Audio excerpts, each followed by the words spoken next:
All right, here we are with part 5 of Morty the Mortuary Dog. It's been a while since we've had a chance to do any kind of videos because Morty has been going to the veterinarian's office. He's been getting his x-rays to follow up to make sure that his hips and shoulders and vertebrae, whoa, he almost hit the tripod, and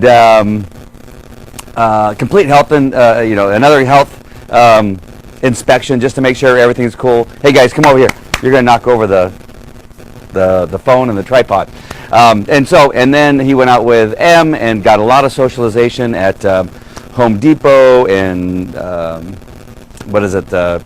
and PetSmart and all those kinds of places. So the last few days have been busy with veterinarian's visits and socialization outside of the other things that we've been doing, kind of a little bit more stuff in public and that kind of stuff. So what I want to talk about is where we kind of are in some of our training when we're not reinforcing the sit and I want to call them tricks, like jumping up and hugging and that kind of stuff. That's nothing different than roll over or shaking hands and all that kind of stuff. It's all about the same stuff.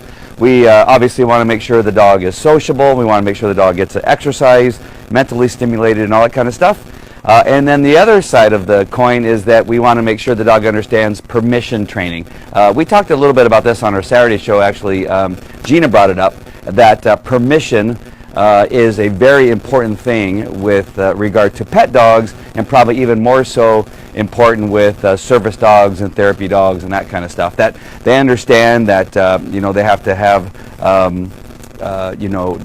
not obese, but manners. What comes with manners is permission to go out the door, permission to eat food, permission to jump on the couch, permission to sit on somebody's lap, permission to maybe even jump into somebody's arms if that's as far as you want to go. So the dog understands that that there's nothing allowed in regard to being rude or obnoxious, sniffing crotches, jumping on people. When somebody sits on a couch, jumping in their lap without having permission.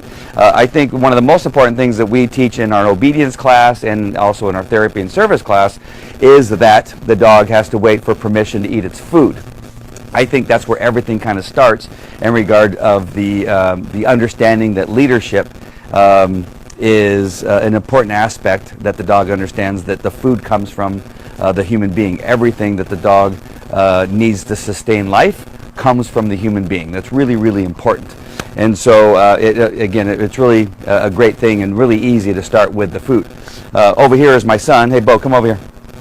So I like that my son, who's really small, my littlest one, can come out here with the dogs and doesn't have to necessarily worry about getting knocked over. Now watch one of the dogs come over and knock him over. But he can come out. The dogs understand that they're not to be jumping on him, knocking him over, biting his arm, acting obnoxiously or anything like that. So you see how Daisy, this is Daisy, she's a mold detection dog. She's sitting here nice and calm. Hazel, again, sitting over here nice and calm. And Morty, the dog that we're talking about, is not even in the camera. Hey, Morty! He's probably looking for a ball or something like that. He really likes playing with balls. Hey, Morty. So coming back, again, jumping, you see them jumping up, but they're not making contact. That really is important. I would kind of like to see them not jumping up because it can scare people when they jump up, but at least they're not jumping up and knocking us over. Thank you, Bo. You can go finish and hide in your tent if you want to. And see, we got great obedience with the kids too.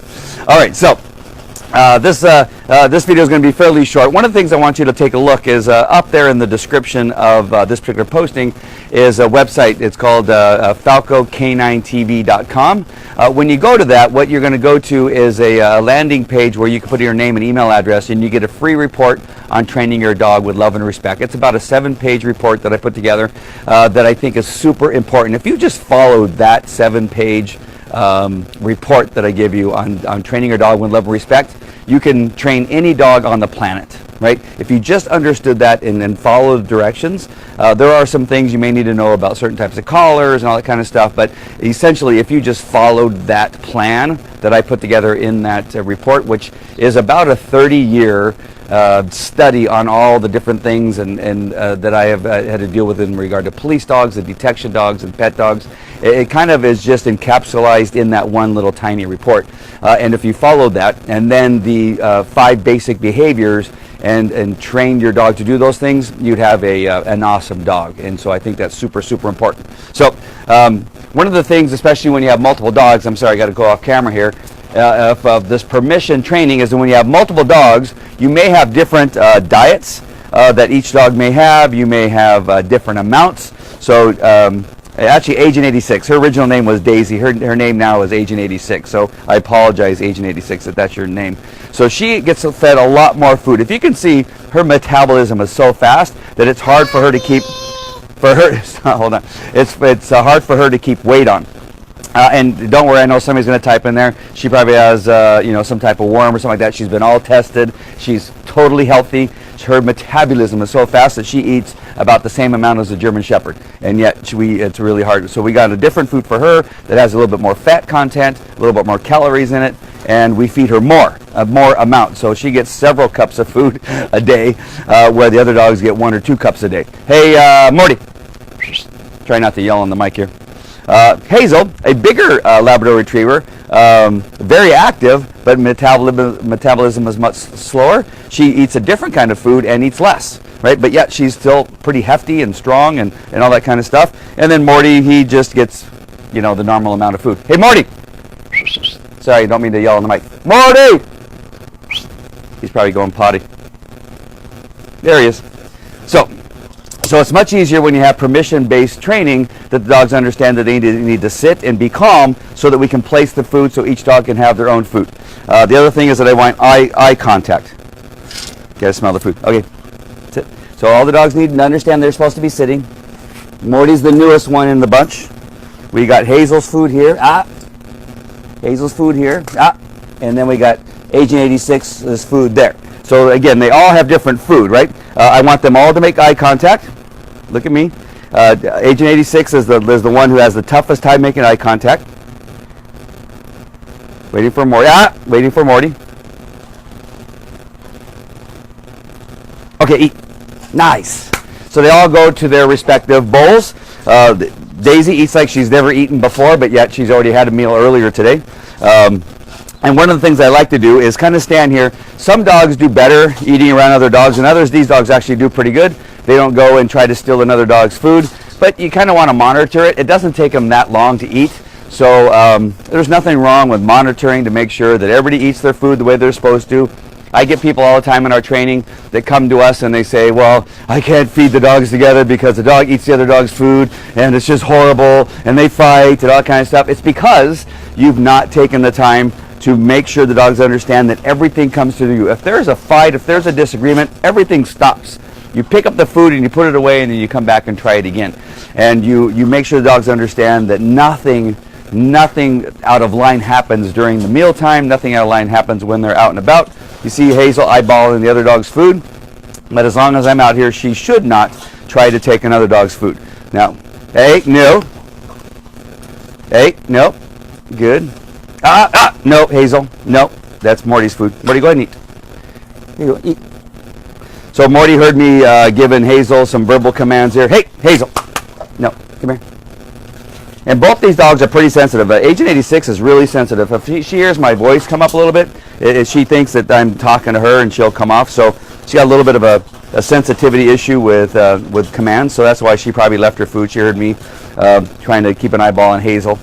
Hazel being the biggest dog, you want to make sure she doesn't obviously get more than she's supposed to because she'll blow up like a big balloon. And so we definitely don't want her eating the other dog's food. So for all of you that have these issues when you have multiple dogs and you're saying the other dog won't stop eating other food and the dog's getting so fat, whose fault is that? It's not the dog's fault, right? You're not monitoring what's going on. You're not making sure the dog understands that they're not supposed to do that. I've not had to grab a dog, and with force and use a leash and there's nothing that I've had to do this. I've had, again, German Shepherds, Belgian Malinois, Pit Bulls, and all of them understand this thing, and all of them can have food aggression. If you guys remember Xander, he has a very strong food aggression when I first got him, and then by the time he left here and began working as a narcotics dog, that aggression for the most part had gone away, and it's because he understands that. And now we're back. So we went off air for just a second. And so you can handle it. I promise you, you all can handle it. If you need to have leashes on the dogs when you're doing feeding, whatever that does, you take the time to make sure that happens. If you have a dog, that's your responsibility. People, I don't have time for that kind of stuff. No, you have time, right? How long did this take? Maybe at the most, I don't even know how long the video's been running, maybe 5 to 10 minutes to do this. All the dogs ate their meal. Nobody got into Nobody growled and snarled at each other, and everybody's happy. Right? Everybody did a good job. Everybody got their meals. Nice. Nice job, Bowie. All right. So that's permission-based training. That's one concept. There's other concepts, of course. Like I said, jumping on the couch. Just because somebody sits down isn't permission for the dog to jump up on their lap. Just because somebody comes through the door, that's not permission to knock them over.